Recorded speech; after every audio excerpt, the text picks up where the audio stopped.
Се заокружуваат и последните подготовки за прием на пациенти во одморалиштето на Пониква. Лекари, физијатри, физиотерапевти и пулмолози се дел од тимот задолжен за продолжена физикална рехабилитација во текот на летните месеци, ресоциализација и психолошка подршка на повредените од пожарот во Кочани.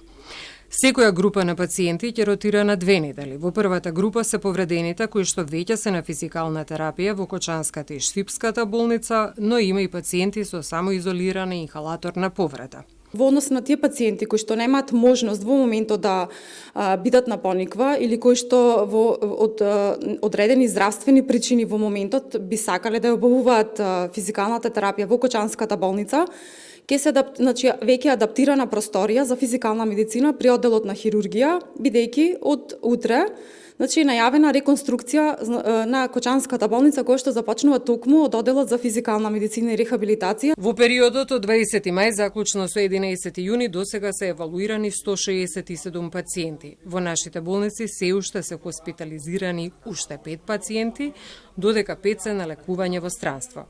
За евалуација чекаат и 8 пациенти кои се со привремен престој и живеалиште во странство. Пациентите беа класифицирани во 5 групи, започнувајќи од прва група како најлесна форма до 5-та група како најтешка форма. Според класификацијата, во група 1 се 36 пациенти, во група 2 49 пациенти, третата група припаѓаат 41 пациент, во четвртата група се 25 пациенти, а во петата група 16 пациенти. На сите пациенти им се дадени насоки и препорака за понатамошно следење и лекување.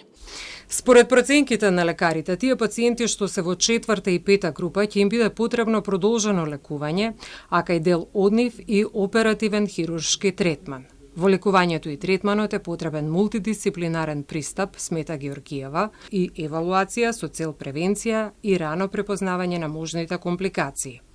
Во меѓувреме се работи на 3D скенирање за пациентите со изгореници на лица, глава и врат, за да може да им се изработат силиконски маски во Бугарија и Германија.